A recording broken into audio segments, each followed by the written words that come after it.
Even when you feel low, you can still go. Even when you feel slow, you can still go.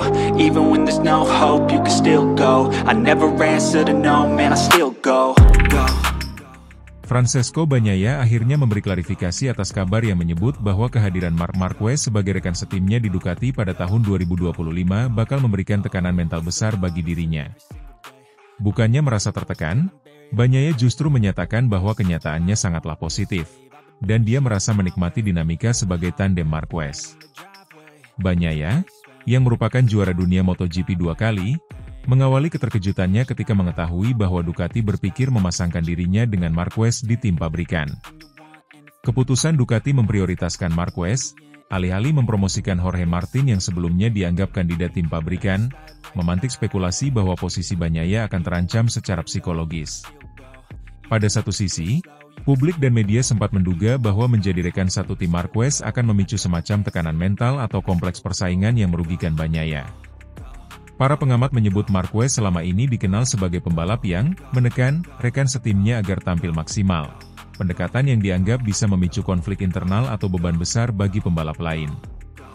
Namun dalam wawancara dengan La Gazzetta dello Sport, Bagnaia menegaskan bahwa kekhawatirannya justru berubah menjadi pengalaman yang lebih positif dari dugaan awal. Awalnya, saya agak khawatir. Dia selalu bilang dia menekan rekan satu timnya, ujarnya. Tetapi kemudian ia tambah, sebaliknya, itu mengejutkan saya. Merasakan jadi rekan setim Marc Marquez sangat positif. Ia juga menceritakan momen kebersamaan di Jepang, usai Marquez mengunci gelar juara dunia ketujuhnya. Bagnaia menyebut bahwa mereka sempat pergi ke bar karaoke dan menikmati suasana santai bersama sambil minum sake, menunjukkan sisi manusiawi dari hubungan mereka di luar lintasan. Itu menyenangkan. Lebih jauh, Bagnaia memuji kehebatan Marquez. Menurutnya, siapapun yang menjadi rekan satu tim Marquez punya kesempatan belajar dari pengalamannya. Dia adalah salah satu pembalap terkuat dalam sejarah. Dalam beberapa tahun terakhir, dia sangat dominan. Anda hanya bisa belajar dari Marc. Terlepas dari itu, sepanjang musim 2025 memang tidak berjalan mulus bagi Bagnaia ketika dibandingkan dengan Marquez. Kompetisi makin terasa kompetitif, dan Marquez sukses mengunci gelar lebih cepat dibandingkan Bagnaia. Marquez sendiri sempat menolak tawaran bergabung dengan Pramac Ducati untuk musim 2025, menuntut agar bisa langsung ke tim pabrikan atau ke Gresini. Akhirnya Ducati memilih melakukan perubahan strategi dan memasangkan Marquez sebagai pembalap pabrikan, memaksa keputusan internal untuk merombak susunan pembalap. Sementara itu, performa Bagnaia di musim ini relatif lebih terbatas dibanding tahun sebelumnya. Ia sukses meraih 2 kemenangan di balapan minggu, namun jumlah itu jauh tertinggal dibanding capaian total Marquez maupun ekspektasi diri sendiri dari musim sebelumnya. Tak hanya itu, Bagnaia juga mengalami momen sulit di Mandalika, di mana 2 kali gagal finish membuatnya merasakan kebingungan dalam mencari tahu apa yang salah dengan performanya. Dalam perjalanan musim 2025, Marquez pun menghadapi tantangan fisik. Ia mengalami cedera pada bahu kanan saat bersenggolan dengan Marco Bezzecchi pada sesi balapan di Mandalika. Akibat cedera itu, Marquez dipastikan absen di 2 seri berikutnya, MotoGP Australia dan Malaysia. Sebagai penggantinya sementara, Ducati menurunkan pembalap penguji mereka, Michele Pirro, meskipun baru dikonfirmasi untuk seri di Australia, Phillip Island. Meski absennya Marquez di 2 seri tersebut bisa menjadi tantangan bagi tim, Bagnaia sejauh ini tampak memanfaatkan momentum kemenangan di Jepang sebagai titik kebangkitan. Namun, inkonsistensi dalam beberapa seri, terutama insiden di Mandalika, tetap menjadi catatan penting dalam musimnya. Klarifikasi Bagnaia ini menjadi semacam counter narasi terhadap kabar miring yang sempat berkembang terkait tekanan mental. Ia memilih menyoroti hubungan profesional dan personalnya dengan Marquez yang jauh dari frenemies, melainkan lebih bersifat saling mendukung dan saling bertumbuh sebagai pembalap. Bagi dunia MotoGP, dinamika semacam ini menarik perhatian karena tidak hanya berkaitan dengan persaingan di lintasan, tetapi juga aspek psikologis yang sering tersembunyi di belakang layar. Bagaimana dua pembalap top berbagi ruang, berkompetisi, dan memelihara profesionalitas bisa menjadi pelajaran tersendiri tentang keseimbangan mental dalam olahraga kelas atas. Kedepannya, Akan menarik untuk melihat bagaimana Bagnaia mengelola tekanan dari ekspektasi sendiri dan publik, serta sejauh mana kolaborasi dan rivalitasnya dengan Marquez akan membentuk performa Ducati secara tim. Sementara itu, absennya Marquez di beberapa seri juga membuka peluang bagi Bagnaia untuk memperlihatkan kekuatannya secara mandiri, tanpa bayang-bayang rekan satu timnya.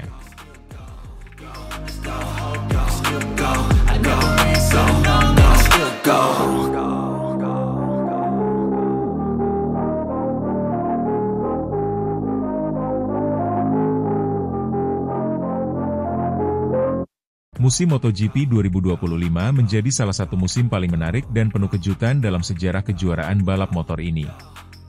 Salah satu sorotan utama musim ini adalah duet dua pembalap top dunia di tim pabrikan Ducati Lenovo, Francesco Bagnaia dan Marc Marquez. Kombinasi ini awalnya disambut dengan antusiasme dan ekspektasi tinggi dari penggemar maupun pengamat MotoGP, mengingat keduanya adalah juara dunia yang memiliki rekam jejak luar biasa. Namun, seiring berjalannya musim, kisah yang terungkap justru menjadi bukti betapa kerasnya persaingan di level tertinggi olahraga ini, terutama saat dua bintang besar berada dalam satu garasi.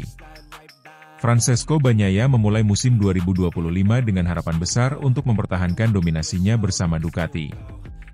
Setelah sukses besar pada musim sebelumnya dengan motor GP24, banyak yang percaya bahwa ia akan mampu tampil konsisten dan menjadi kandidat kuat juara dunia lagi. Namun, realita berkata lain. Sejak awal musim, Bagnaia tampak kesulitan menemukan ritme yang sama seperti musim lalu. Motor baru GP25 yang seharusnya membantunya lebih kompetitif, justru tampak tidak cocok dengan gaya balapnya. Ia tidak pernah benar-benar menemukan kenyamanan saat menunggangi motor tersebut, dan hasilnya mencerminkan hal itu. Hanya 2 kemenangan berhasil ia raih sepanjang musim. Sisanya, Bagnaia lebih sering terjebak di posisi tengah, bahkan kadang harus puas finish di luar 5 besar.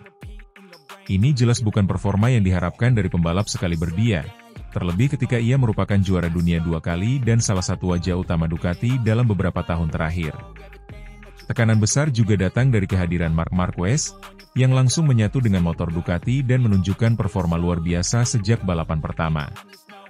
Marquez, yang pernah menjadi musuh bebuyutan Valentino Rossi, mentor Pecco di Akademi VR46, datang ke Ducati membawa reputasi sebagai juara dunia 8 kali. Banyak yang memperkirakan bahwa kedatangan Marquez bisa menjadi mimpi buruk bagi rekan setimnya, seperti yang pernah dialami oleh para pembalap lain yang pernah satu tim dengannya. Nama-nama seperti Dani Pedrosa, Jorge Lorenzo, dan Pol Espargaro pernah merasakan bagaimana sulitnya menjadi rekan satu tim Marc. Mereka tidak hanya harus bersaing di lintasan, tapi juga menghadapi tekanan psikologis dari kehadiran seorang superstar yang nyaris selalu tampil luar biasa dalam segala kondisi. Dan benar saja, musim ini seperti menjadi pengulangan cerita lama. Marquez tampil menggila. Ia memenangkan 11 balapan utama dan 14 sprint race, sebuah pencapaian luar biasa yang membuatnya mengunci gelar juara dunia MotoGP 2025 lebih awal saat balapan di Motegi. Dominasi Marquez menjadi cerita utama musim ini, sementara Bagnaia tampak tenggelam di bawah bayang-bayang rekan setimnya sendiri.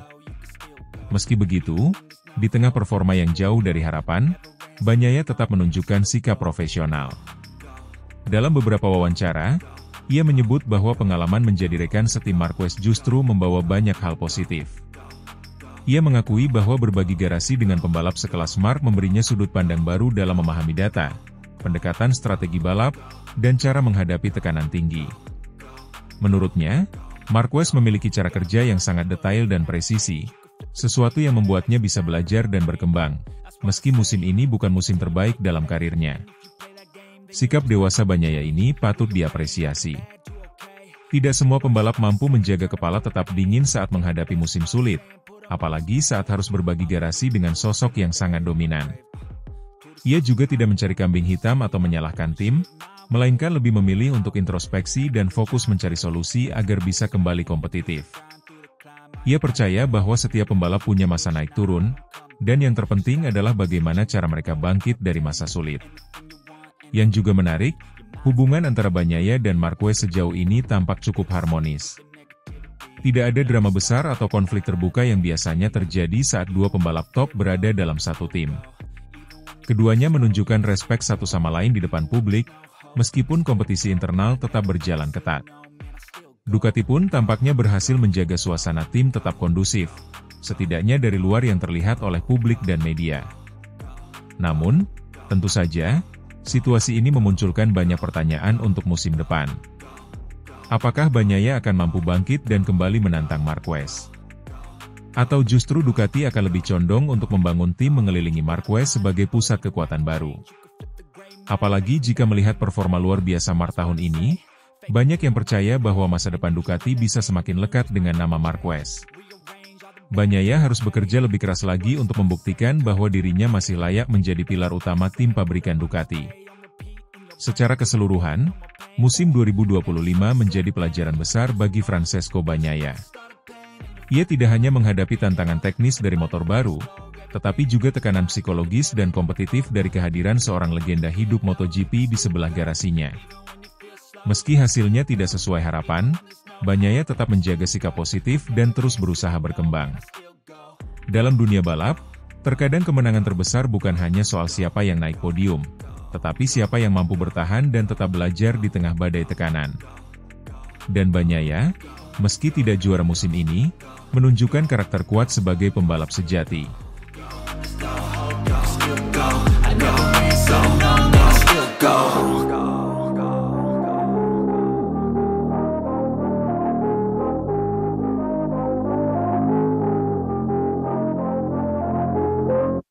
Di lintasan Mandalika pada putaran awal balapan, insiden yang mengejutkan terjadi ketika motor Marco Bezzecchi menyentuh motor Marc Marquez. Bezzecchi, yang saat itu tengah berjuang dalam posisi kompetitif, menjelaskan bahwa kecelakaan itu benar-benar tak disengaja. Menurut pengakuannya, saat melaju di tikungan 7, ia kehilangan cengkeraman dan mengalami slide. Karena posisi sangat dekat dengan Marquez dan ruang manuver yang sangat terbatas, Bezzecchi tak punya waktu atau peluang untuk menghindar. Ia menyatakan bahwa sesaat ia menyadari situasi kritis, bannya meluncur, keseimbangan tak stabil, ia sudah terlanjur terjun ke jalur yang tak ideal. Motor Marquez berada tepat di depan atau sangat dekat di sisi lintasan yang sama. Dalam kondisi slide dan momentum tinggi, Bezzecchi tidak memiliki kontrol yang cukup untuk mengulur atau mengubah arah secara dramatis. Dengan nada penuh kejujuran, ia mengaku bahwa meski niatnya bukan untuk menyerempet atau menjatuhkan, keadaan memaksanya terlibat tabrakan itu tanpa bisa dicegah. Akibat tabrakan, Marquez terseret dan terpelanting ke area gravel di tikungan 7. Lokasi itu dikenal memiliki perbedaan elevasi, step, antara aspal dan area gravel, sehingga ketika Marquez tergelincir, konsekuensi menjadi lebih berbahaya. Insiden tersebut menyebabkan Marquez mengalami cedera pada bahu kanannya. Kondisi ini pun memaksa pebalap Ducati legendaris itu untuk absen di seri MotoGP berikutnya, yakni MotoGP Australia dan MotoGP Malaysia. Bezzecchi segera menyampaikan permohonan maaf secara terbuka kepada Marquez. Ia mengakui bahwa meski kecelakaan ini terjadi dalam situasi balap yang keras dan cepat, sebagai sesama rider ia merasa wajib bertanggung jawab atas apa yang terjadi. Dia menegaskan tidak ada unsur niat buruk atau manuver agresif yang dirancang untuk menyerang Marquez. Semuanya terjadi dalam split second, di tengah dinamika kecepatan dan daya cengkeram yang hilang. Di mata banyak pengamat, insiden ini menjadi sorotan besar karena melibatkan dua nama besar dunia MotoGP. Marquez, yang baru saja memastikan gelar juara dunia pada musim ini, kini harus absen dalam duel-duel penutup musim. Sementara Bezzecchi harus menghadapi kritik sekaligus simpati dari komunitas balap. Ada yang mempertanyakan antisipasinya, ada pula yang memaklumi bahwa crash seperti ini adalah risiko inheren dalam kejuaraan sekelas MotoGP. Salah satu pengamat yang menyorot kejadian ini adalah Carlo Pernat, mantan manajer dan pengamat MotoGP. Pernat mengatakan bahwa publik akan bereaksi sangat keras seandainya yang melakukan tabrakan adalah Marquez. Ia menyebut bahwa permintaan maaf Bezzecchi layak diapresiasi, tapi kontrasnya akan terasa jika posisi mereka dibalik. Pernat juga mengingatkan bahwa absennya Marquez dan Jorge Martin di seri akhir musim akan melemahkan tensi persaingan, sekaligus menyayat rasa penasaran penggemar yang menantikan duel antar mega bintang di lintasan yang sulit. Dalam cara Bezzecchi memaparkan kasusnya, tanpa kesungguhan untuk terbuka. Ia tidak menyalahkan Marquez atau menyebut bahwa Marquez melambat tiba-tiba. Ia mengakui bahwa dalam kondisi slide, segala hal di luar kontrolnya sendiri, termasuk waktunya untuk melakukan koreksi, sudah melewati batas. Penjelasannya berakar pada pengalaman dan insting rider. Dalam kondisi kendaraan kehilangan traksi, impuls korektif seringkali tidak cukup cepat atau kuat untuk menghindar dari kontak dengan objek di dekat jalur. Bezzecchi pun menegaskan bahwa ia memahami konsekuensi dari apa yang terjadi, terutama dampaknya terhadap Marquez. Kehadiran Marquez di lintasan bukan hanya persoalan individu, tapi juga elemen penting dalam drama persaingan musim ini. Absennya Marquez berarti kehilangan salah satu rival utama yang sering menghadirkan intensitas tinggi di setiap seri. Untuk Bezzecchi sendiri, meskipun insiden ini merusak citranya di mata sebagian publik, ia menyatakan siap menerima kritik dan introspeksi, agar insiden serupa tidak terulang. Selebihnya, insiden ini juga menyoroti aspek teknis dari sirkuit Mandalika. Tikungan 7 menjadi titik rawan, dengan elevasi yang berbeda pada aspal dan area gravel, gesekan yang berubah tiba-tiba bisa memicu kehilangan kontrol. Dalam kecepatan tinggi balap MotoGP, margin kesalahan sangat tipis. Sekali selide dimulai, peluang untuk kembali stabil sangat kecil, apalagi ketika ada pebalap lain tepat di samping atau di depan. Bagi Bezzecchi, kejadian ini menjadi pelajaran mahal. Ia menyadari bahwa sebagai pebalap tingkat atas, setiap perhitungan, setiap sudut kemiringan, setiap upaya koreksi harus dipertimbangkan secara ekstrim. Dalam balapan yang agresif dan kompetitif, risiko tabrakan tak bisa dihindari sepenuhnya. Namun ketika terjadi, sikap terbuka, tanggung jawab, dan kesungguhan mengakui kesalahan akan memperlihatkan karakter sesungguhnya seorang pembalap profesional. Akhirnya, insiden ini menjadi catatan kelam dalam seri Mandalika 2025. Bukan karena sengaja menyerang, tetapi karena kombinasi selide tiba-tiba, keterbatasan ruang manuver, dan urusan fisika yang sulit ditebak. Bezzecchi dengan jujur menyatakan bahwa ia tidak bisa menghindari tabrakan itu. Sebuah pernyataan yang memberi ruang bagi empati, sekaligus kritik. Untuk Marquez, cedera ini memperburuk rekor buruknya di Mandalika, sirkuit yang hingga kini belum pernah dinaikininya hingga finish layak sejak kalender MotoGP memasukkannya tahun 2022. Kini, keberlanjutan persaingan di musim akhir akan sedikit berubah tanpa kehadiran Marquez, namun insiden ini tetap menjadi momen penuh refleksi di dunia balap.